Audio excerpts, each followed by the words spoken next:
Sahabat peradaban kasih ekologis yang terkasih, hari ini tanggal 4 Juni 2023, saudari-saudara kita umat Buddha merayakan Trihari Suci Waisak, mengenang kelahiran, pencerahan, dan kematian Sang Buddha Siddhartha Gautama. Pada kesempatan yang baik ini, saya pergunakan untuk membacakan pesan yang disampaikan oleh Kardinal Angel Miguel Ayuso yang merupakan prefek dari Dikasteri untuk Dialog Antaragama Vatikan yang menyampaikan pesan Hari Raya Waisak kepada umat Buddha. Saya bacakan terjemahan saya dari versi bahasa Inggris ke dalam bahasa Indonesia. Sahabat umat Buddha yang terkasih,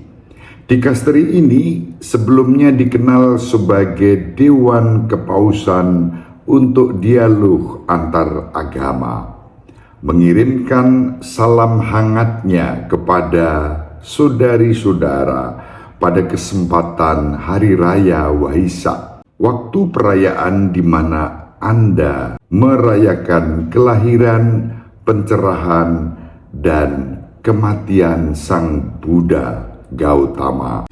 Semoga perayaan ini sekali lagi menginspirasi Anda untuk melanjutkan pencarian wawasan tentang sifat duka, kondisi yang menyebabkannya, dan cara mengatasinya.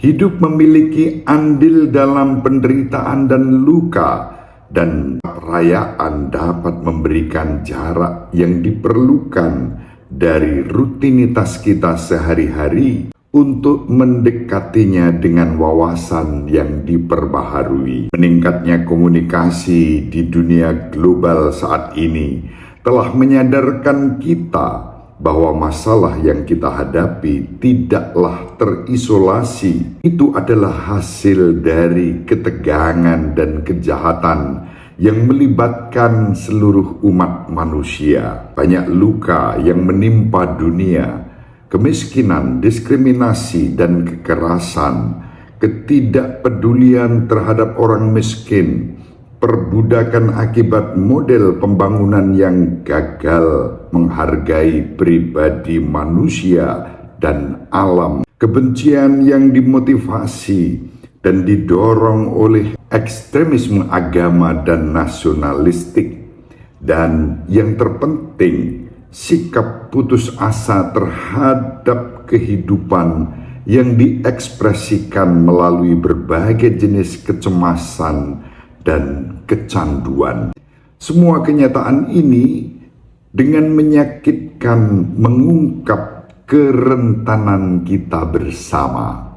Kesadaran yang tajam akan kerentanan bersama ini menuntut bentuk-bentuk solidaritas baru yang dibentuk oleh tradisi keagamaan kita masing-masing, yang kita cari jawaban atas teka-teki yang belum terpecahkan dan kondisi manusia yang sangat menggugah hati manusia, sebagaimana disebutkan dalam Nostra Aetate artikel 1, salah satu dokumen Konsili Vatikan yang kedua. Karena kita adalah satu keluarga manusia, kita semua berhubungan satu sama lain sebagai saudari-saudara, sesama penghuni bumi yang saling bergantung. Kita sedang berlayar dalam perahu yang sama, di mana masalah satu orang adalah masalah semua orang. Sekali lagi kita menyadari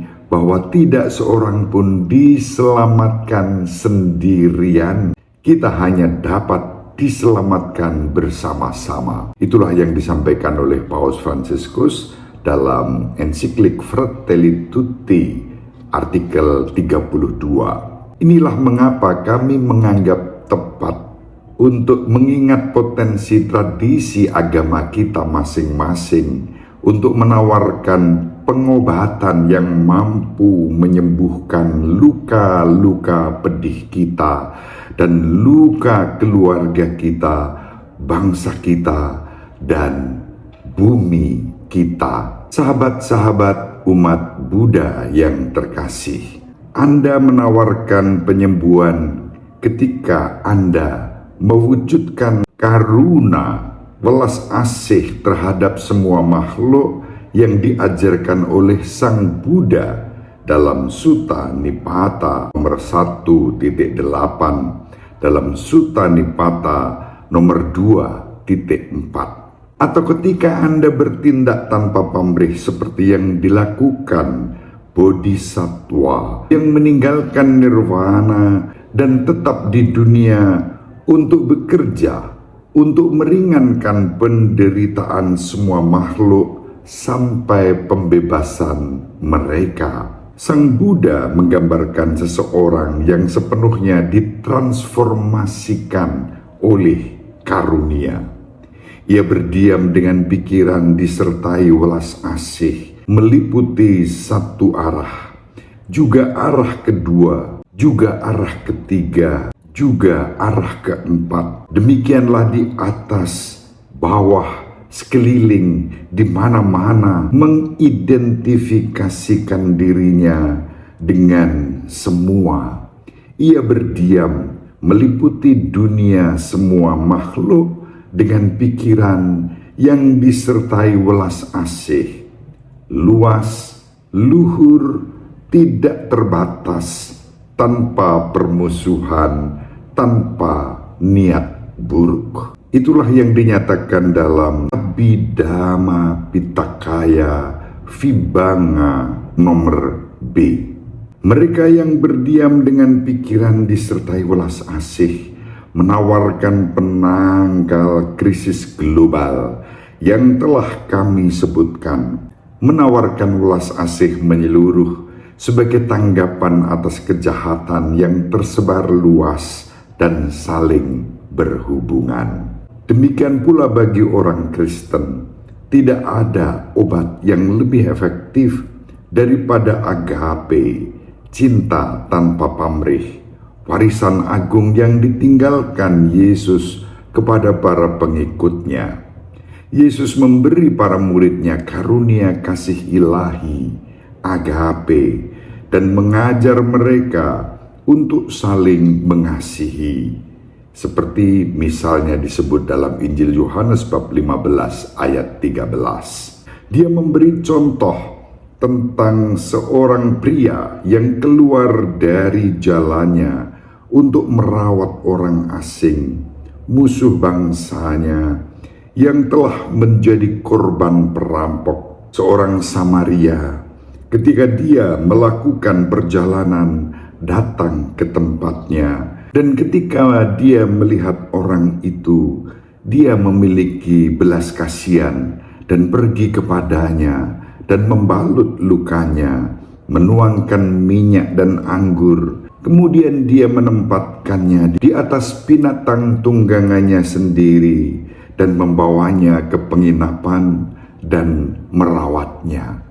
Itulah yang dikisahkan Yesus dalam Injil Lukas bab 10 ayat 33 sampai 34. Orang Samaria menunjukkan kedekatan yang nyata dengan orang yang terluka dan membutuhkan perawatan penuh belas kasih.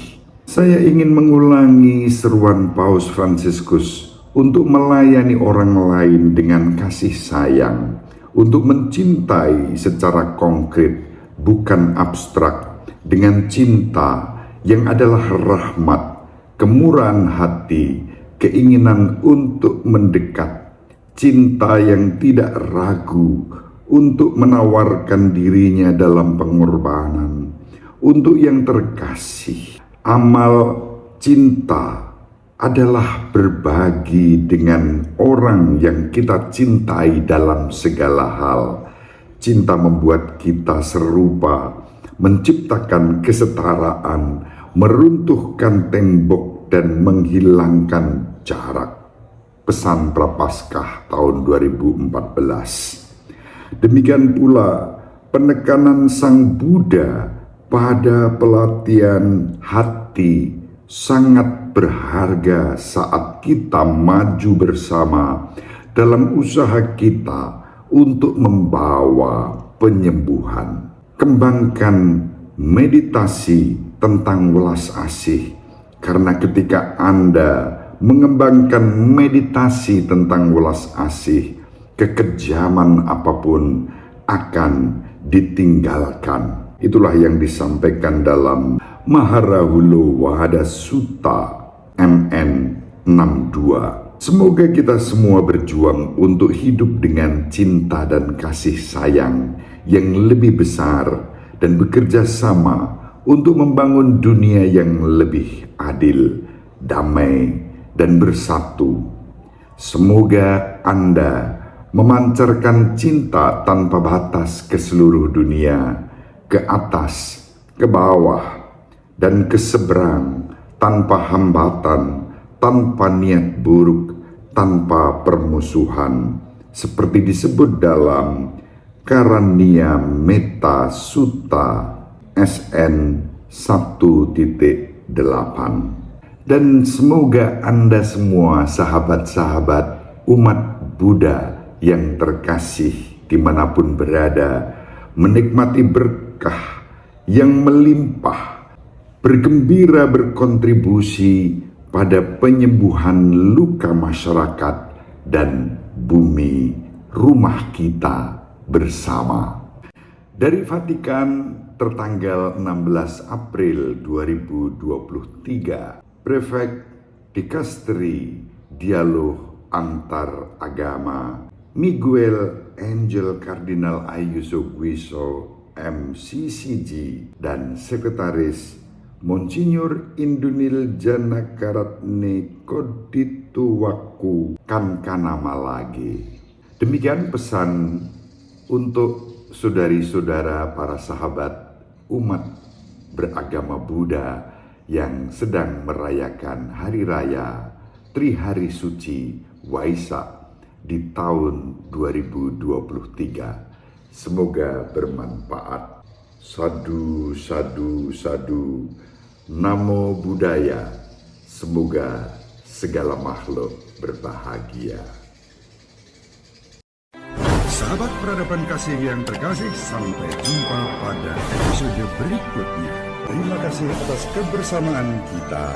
Salam peradaban kasih ekologis. Berkah dalam.